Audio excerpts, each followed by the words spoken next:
So what do we got here? You want to tell us about this? Okay, so I had some zinnia seeds. I think they're called Cumula Semi-Dwarf Mix. I had them from last year. You know, we're trying to plant things that we have because you can't exactly go to the, local store and get whatever you want right now. So I planted all these seeds. I did not expect them all to sprout. And I know it doesn't look like it, but I have already thinned them out. I've taken some and planted them in my front flower bed, which zinnias actually do not like to be transplanted. So if you don't have to do that, don't do it. It took a few days for them to revive after I transplanted them in the front.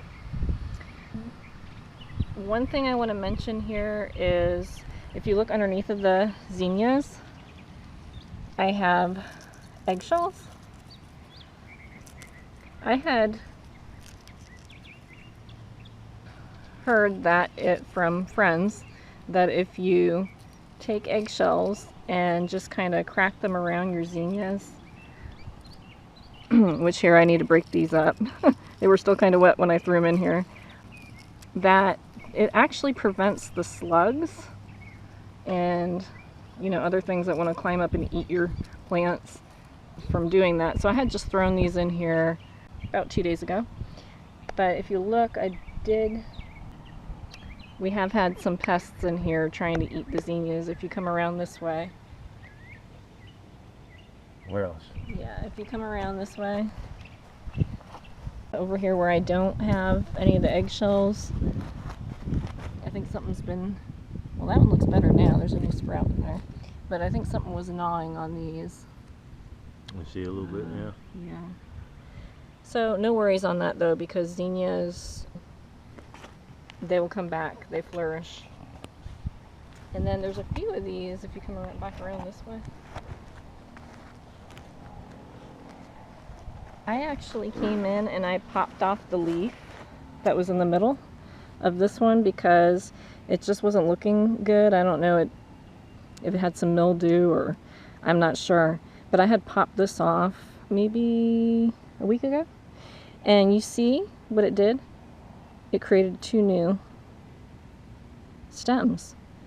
And if I had more space, I might go ahead and do that on the rest of them because then you get more flowers. But with these I probably won't go ahead and do that because we just have the lack of space here. Tell us about this bag that we got here. This is a grow bag. It's a 100-gallon grow bag. Raised bed grow bag. We got off of Amazon. I initially had planted these. I forget what this one is called. See, I should have saved the tag.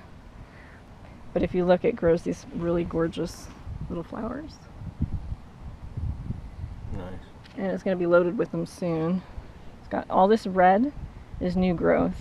So it's a really happy plant. This, I believe it's a Shadasta daisy. It has been massively happy here. The first week that I planted it, it was kind of, droopy. I think it just went through a shock of being planted, and then it just went crazy. So it's really pretty. Right next to it I have a phlox. It's a perennial and it's just gorgeous. If you look over here in this zinnia, looks like we might have a bud starting, which is really cool to see. Yeah, overall I'm really happy with these seeds. They're from last year, so they're kind of on the old side, but no problems at all. How much longer do you think it'll take before they start sprouting flowers? I think it'll be, it's hard to say, maybe another 2 weeks. Excellent. Yeah, so. But we'll revisit this when some flowers are out and we can see how pretty it is. Oh, and I also wanted to say real quick, the eggshell, it will decompose. It's excellent for your garden. Excellent. Yeah. Alrighty.